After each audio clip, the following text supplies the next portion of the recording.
welcome, welcome. I'm Dee, and this is the Unguided Life, where I am taking it one day at a time, bringing you guys along for the journey to hold me accountable as I budget my way through life. So this is my emergency fund and my debt update. We're first going to talk about the emergency fund, and then we'll talk about the debt. So this emergency fund worksheet is a worksheet I created for myself in my home. I feel that these items are the items that I need to sustain my home in the event that I lose income. So the only thing that has changed is I did add internet, whereas I hadn't added internet in the beginning of the year. This has been on here, I say, for a while now, but I just haven't included it and redid this. There was no reason to do so.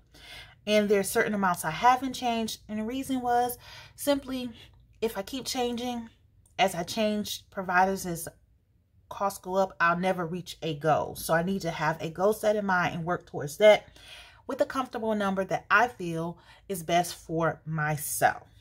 So I do use actual numbers or close to.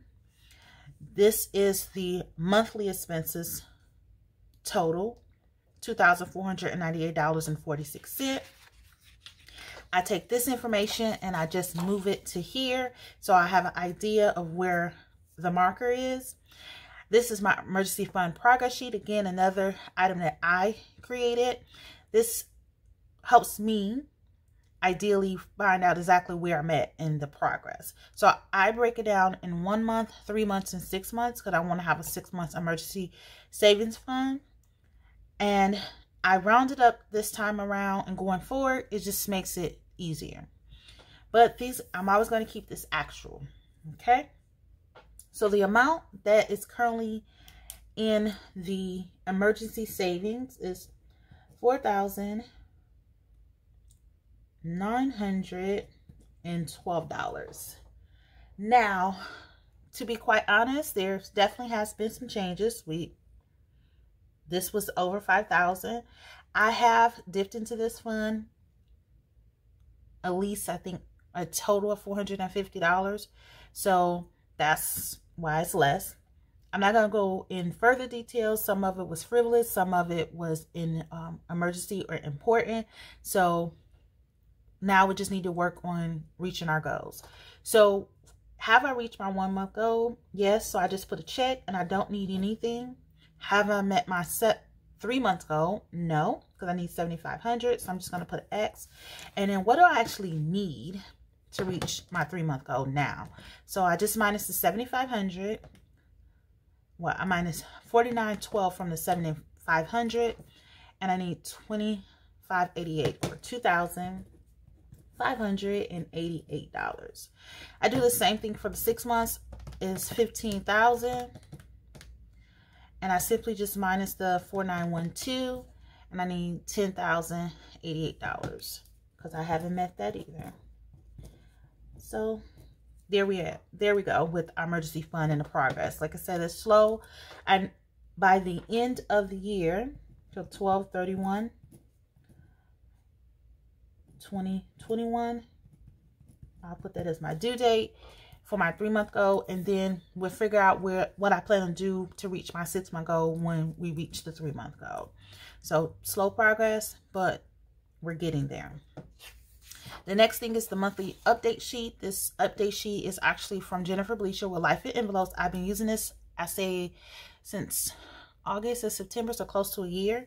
When I first started, the medical bill was already paid off in 2019. My taxes was paid off. This is state taxes in 2019. I was working on my 401k loan, SBL1. I was able to pay that off in 2019. I think September, to be exact. I should write down when I reach that goal here. I'll do that later. My medical loan was December of 2019. I think it was December of 2019, but I was able to pay that off. I keep saying 2019. This was 2020. So all this I paid off in 2020. The medical bill, the taxes, the loan, SBL1, and the medical loan. SBL3 and SBL2 is again 2 401k loans, and I was able to reach that goal by April of this year. Now I'm working on my car loan. And my car loan is currently at, when we last checked in, $11,003.44. I think this is the right purple. I did make my monthly payment, nothing extra, of $280.14. Of the $280.14, only $162.79.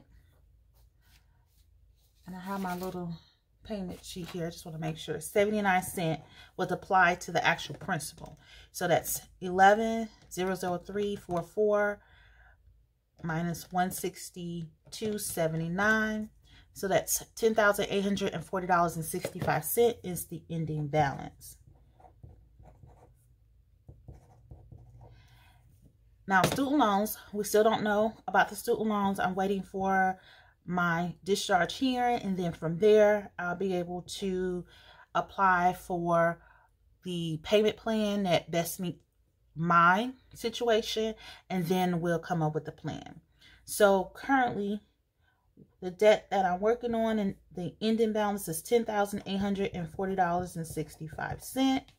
I'll just take that amount and I just put it down here as well, and just put it in both spots. I like this sheet because it's simple. Simple, easy peasy, to the point. And then we're just going to take that from the $11,003.44. So debt paid off this month was $162.79. Then we just take the total, and this is the total from the beginning of the year, not from my total amount, but just the beginning of the year. And I'm just going to double check that because I feel like I fat fingered something. $14,895.54 minus $10,840.65. Okay. So $4,054.89 is what I paid off this year. Let's put that to the side, and we're going to talk about a couple of things that I purchased to help me along this debt journey. The one thing is I did purchase, or not purchase, because these are our free charts that you can find from the debtfreecharts.com.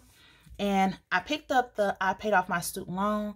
I'm not going to use this for my overall total, but for each individual loan. That's how I'm going to attack it, because I feel like it'll be just much easier for me, and mentally it won't cause me to, you know, spaz out, because who wants to just keep putting a line in a six-figure student loan debt payoff journey? No one wants to do that. So this will be used for individual student loans. So which loan I'm working on, I'm always going to print this up, and we're going to start to finish.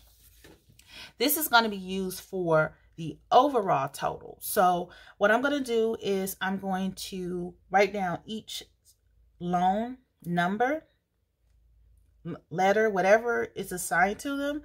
I'm going to list them here, and then when I pay off each one of those, then I go ahead and I'll color this in until the full amount is done. The next thing that I picked up from the same website was this Chapter 13 payoff.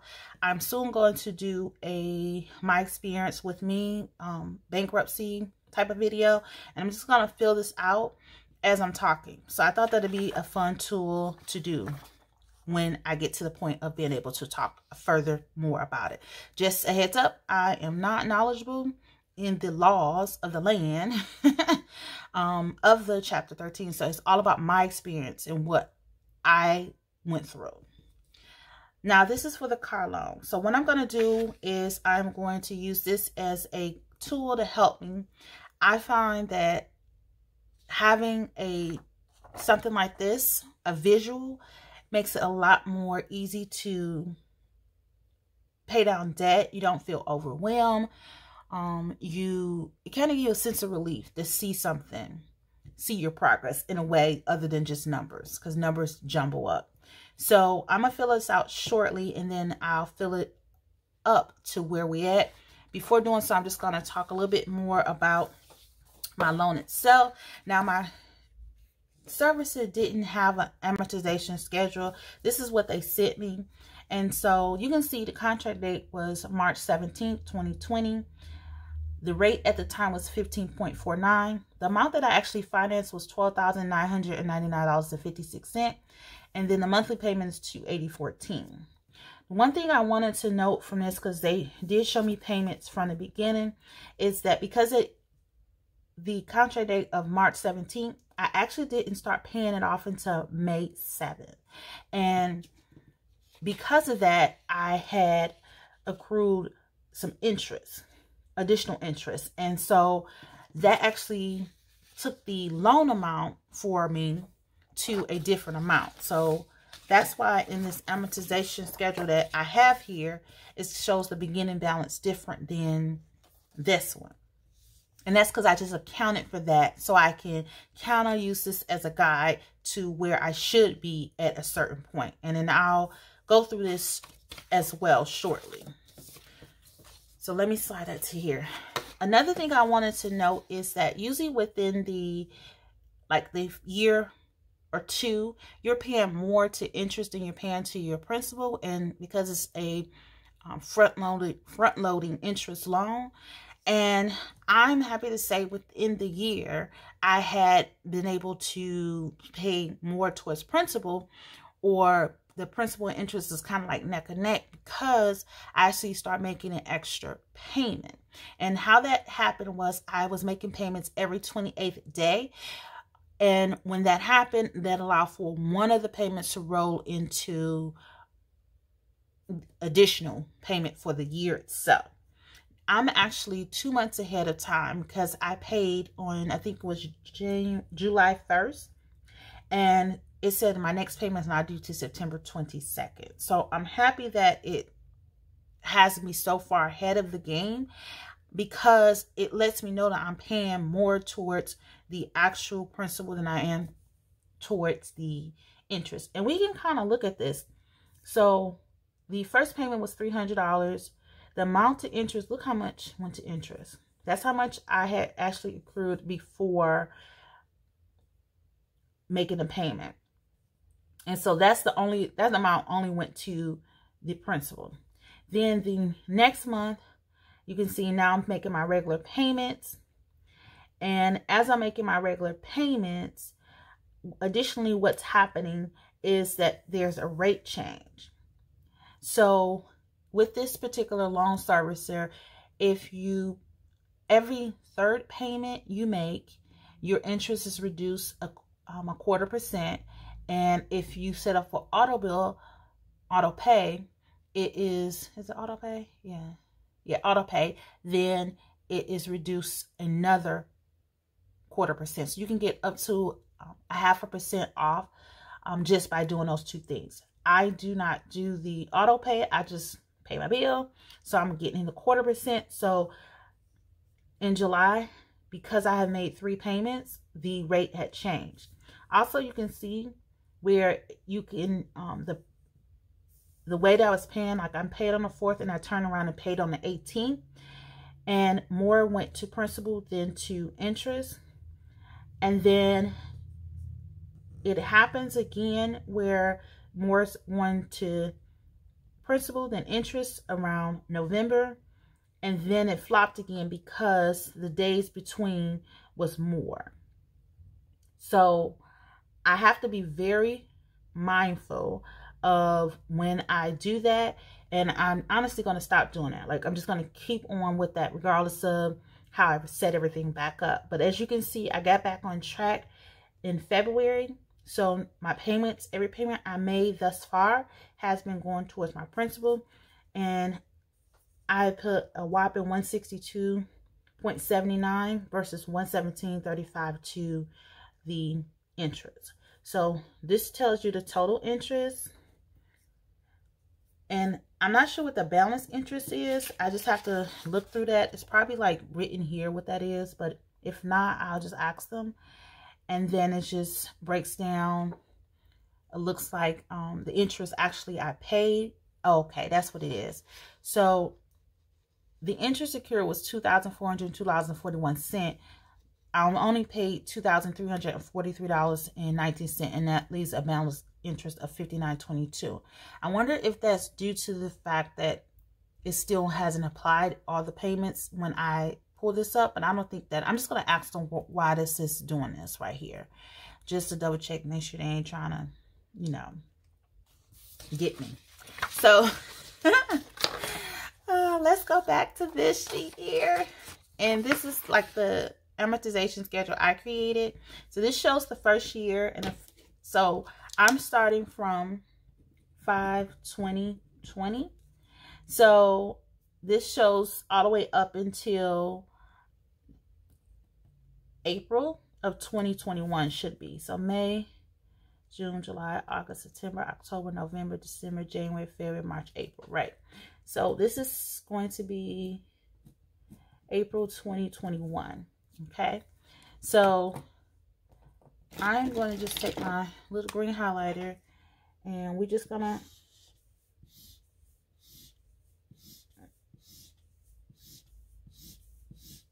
okay. I don't like the way that was smearing that. So now this is May 2021, June, July. So this is where we should be, $11,255.06. And this is where we're currently at, $10,840.65. Now, we already know that the numbers are not going to match up to be exact, but I'm actually, it should put me right into this range here is where I'm at. So when I get a chance, and I'm just going to choose a different highlighter because I didn't like the way it smeared, I'm going to just fill that up. But basically, this is going to help me keep an eye on where I'm at as far as how many payments more I have left onto this. So now let's go back here.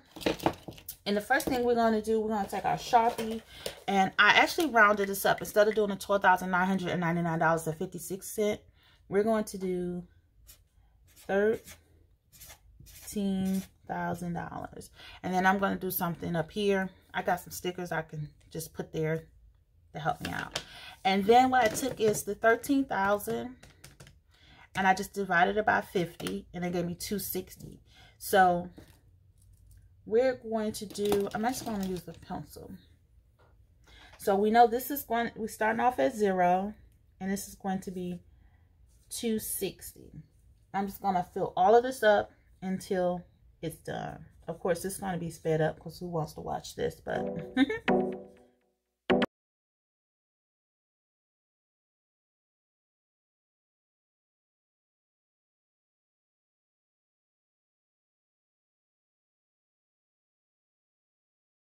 okay, we are back, and so let me put that to the side. I have these markers here, and I'm hoping they don't bleed. It looks like it's 2 plus 10 plus 2 bonus neons. I guess these are neon ones. Okay. So let's do. Of course, let's start with purple. And so, let's see, where is that sheet? Because this one here. So, I paid off thus far $2,158.91. So, what we're going to do with that is, of course, that's not representative here. So, we had, that would be somewhere here. Let's see. 1820 plus 260.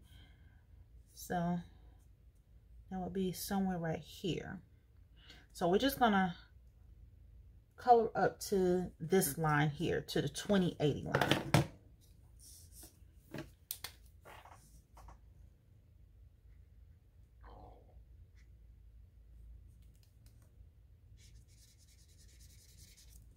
Uh-oh. I'm dropping everything.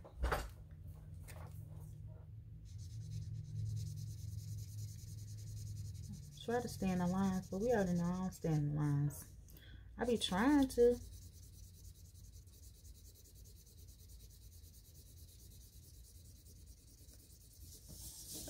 Probably not in frame either.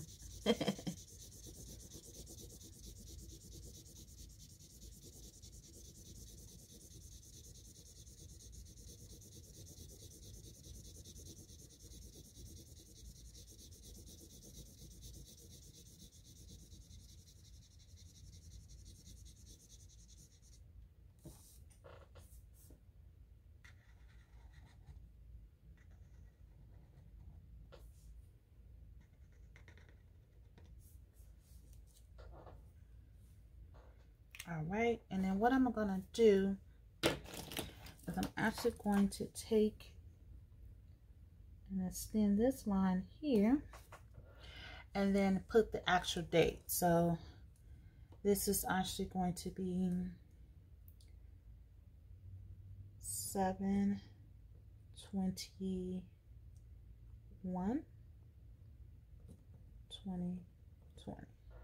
Nope, 21. There we go, make mistakes.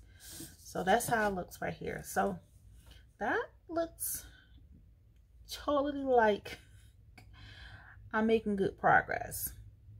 For it to be like a year and 2 months, a little bit over a year and 2 months, yeah, that's definitely progress to me. To me it is. Okay, just have to keep pushing it. The more I pay here and the faster, the less I'm paying in interest, and it's all in the name of being debt free. Go ahead and hit that subscribe button. To all my returning subscribers, thank you. Everyone hit that thumbs up, and please share this with your family, your friends, and your co-workers. Peace out.